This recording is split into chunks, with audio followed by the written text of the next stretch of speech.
Houthi বিদ্রোহী ও ইরানের যৌথ হামলার মুখে কি কোণঠাসা হয়ে পড়েছে ইসরায়েল? তবে কি আর রক্ষা নেই? ইসরায়েলের প্রধানমন্ত্রী বেনিয়ামিন নেতানিয়াহুর দুই দিক থেকেই মিসাইল তেড়ে আসায় ব্যাপক চাপের মুখেই আছে ইসরায়েলের সামরিক বাহিনী। ইয়েমেনের হুথি বিদ্রোহী গোষ্ঠী ও ইরানের ছোড়া সেই ক্ষেপণাস্ত্রগুলোর তাণ্ডবে যেন দিশেহারা হয়ে পড়েছে ইহুদিবাদীরা। তবে কি নেতানিয়াহুকে উদ্ধারে এগিয়ে আসবে যুক্তরাষ্ট্র? এরই মাঝে লোহিত সাগরে ইসরায়েল সংশ্লিষ্ট জাহাজ চলাচলের উপর নিষেধাজ্ঞা জারি করেছে হুথিরা, যার মাধ্যমে বাব আল মান্দাব প্রণালী বন্ধ হয়ে যাওয়ারও শঙ্কা প্রকাশ করেছেন বিশ্লেষকরা। প্রশ্ন হলো, নেতানিয়াহুর ভুলের মাসুল কি তবে দিতে হবে যুক্তরাষ্ট্রকেই?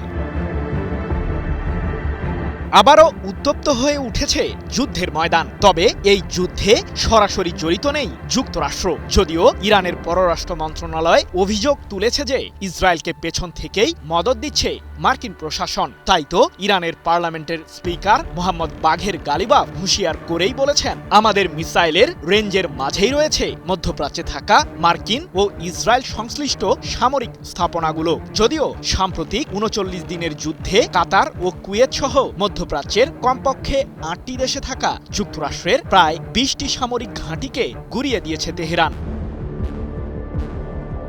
এমন পরিস্থিতির মাঝেই আরেকটি ভুল যেন করেই বসলেন ইসরায়েলের প্রধানমন্ত্রী নেতানিয়াহু। লেবাননের রাজধানীতে পুনরায় হামলা না চালাতে ইহুদিবাদী নেতাকে সতর্ক করেছিল ইরান, কিন্তু নিজের আগ্রাসী রূপ দেখাতে কোনো ভ্রুক্ষেপই যেন করলেন না নেতানিয়াহু। তাই তো দুই দিক থেকেই মিসাইলের ঝড় তেড়ে যাচ্ছে ইসরায়েলের সামরিক আস্তানা ধ্বংস করতে।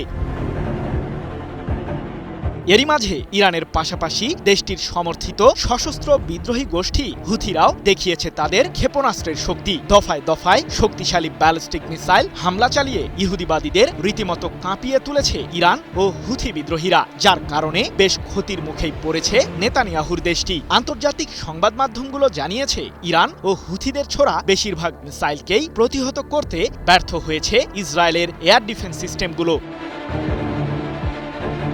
এদিকে ইসরায়েলের আকাশ সীমায় তাণ্ডব ঘটিয়েই কেবল শান্ত থাকেনি হুথি বিদ্রোহীরা। লোহিত সাগরে চলাচলরত ইহুদিবাদী সংশ্লিষ্ট জাহাজগুলোর বিরুদ্ধে নিষেধাজ্ঞা জারি করেছে ইরান সমর্থিত সশস্ত্র বিদ্রোহী গোষ্ঠীটি। এমনকি নিষেধাজ্ঞার শর্ত অমান্য করলে ইসরায়েলের সেই জাহাজগুলোতেই আক্রমণ চালানোর হুমকি দিয়েছে হুথি বিদ্রোহীরা। এ প্রসঙ্গে হুথিরা এক বিবৃতিতে বলেছে যে উত্তেজনার জবাব কেবল সংঘাতের মাধ্যমেই দেবে ইয়েমেন। ৮ জুন এক প্রতিবেদনে বিষয়টি নিশ্চিত করেছে কাতার ভিত্তিক সংবাদ মাধ্যম আল জাজিরা।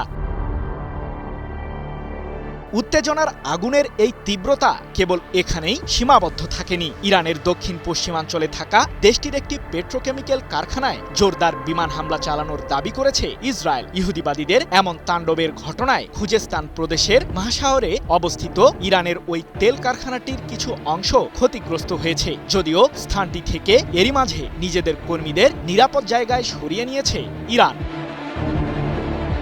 কি বুঝলেন ভাই? অনলি যেটাই চাই। তবে পাল্টা প্রতিক্রিয়ায় যে ইরান আরো ভয়ানক হতে পারে সে বিষয়টি হয়তো আঁচ করতে পারেনি ইসরায়েল। বেসামরিক লক্ষ্যবস্তুর বিরুদ্ধে পদক্ষেপ নিয়ে এবং তেল শিল্পকে নিশানা করে ইহুদিবাদীরা একটি বিপজ্জনক খেলায় মেতেছে, এমনটি জানিয়ে ইরানের সর্বোচ্চ প্রতিরক্ষা বাহিনী আইআরজিসি এক বিবৃতিতে বলেছে, ইসরায়েলের তাণ্ডবের জবাব দিতে আমরাও তাদের হাইফা শহরে থাকা অনুরূপ একটি জ্বালানি তেল কারখানায় ক্ষেপণাস্ত্র হামলা চালিয়েছি। ইহুদিবাদীদের এমন আগ্রাসন বৃদ্ধি পেলে পুরো মধ্যপ্রাচ্যকে অচল করে দেওয়ার হুমকিও দিয়েছে তেহরান। সৃজন মাহমুদ, নিউজ 24।